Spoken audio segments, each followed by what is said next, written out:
we will discuss about the fiber yielding plants. It is a part of Unit 4. Some of the fiber yielding plants are cotton, jute, coir, silk cotton, flax.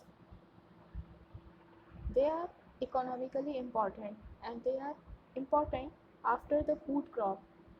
They comes on second position in economically importance. They are divided into different categories. These are according to their use.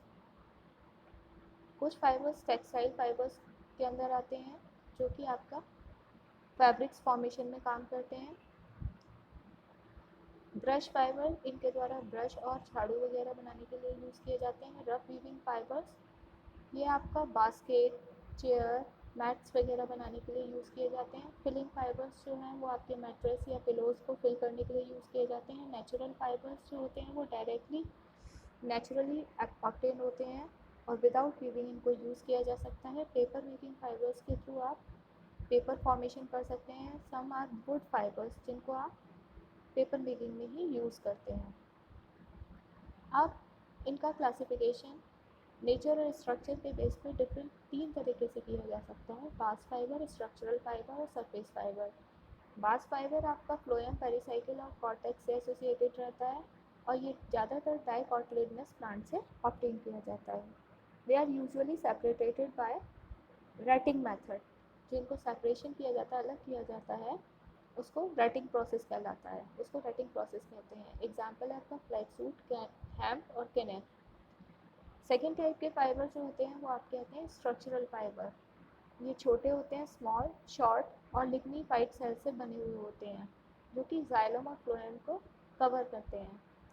ये found scattered in leaves of monocotyledonous plant. ये जो आपकी मोनोकोटिलेडनस plants की leaves होती हैं उनमें scattered रहते हैं.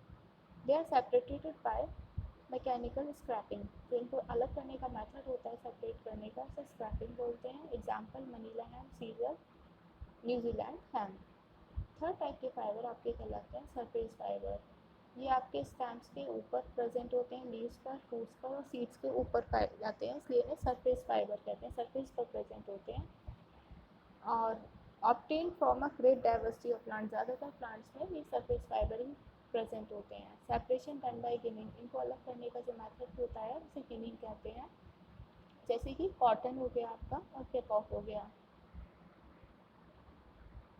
अब जो आपको एक इम्पॉर्टेंट प्लांट स्टडी करना है, इसका एग्जाम्पल स्टडी करना है, वो है गॉसिपियम यानी कि कॉटन. ये कॉटन जो है raw cotton, purified cotton, absorbent cotton या फिर सर्जिकल कॉटन की फॉर्म में प्रेजेंट होती है. ये एक्चुअली क्या है, जो आपकी कॉटन है ये कहाँ से ऑब्टेन होती है? ये ऑब्टेन होती है आपको एपिडर्मल ट्राइकोम्स या hairs of the seeds of cultivated species of Gossypium. अब गॉसिपियम की आपकी अलग अलग स्पीशीज़ हैं. एक है गॉसिपियम हर्बेशियम और दूसरी है गॉसिपियम बारबाडेंसिस. इनकी फैमिली है Malvaceae.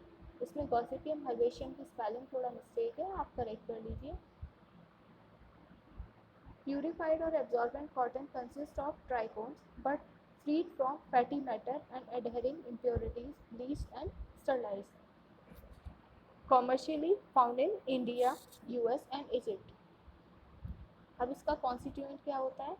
Raw cotton 90% cellulose contain करती है, 7 to 8% इसमें मॉइस्चर होता है, वैक्स होता है, फैट एंड रेस्ट पार्ट जो है आपका प्रोटोप्लाज्म होता है. और जो प्यूरिफाइड एब्जॉर्बेंट कॉटन होती है वो कम्प्लीटली सेलुलोज की होती है और 6 to 7% मॉइस्चर होता है. इसके अंदर वैक्स, फैट और प्रोटोप्लाज्म वगैरह नहीं होता है.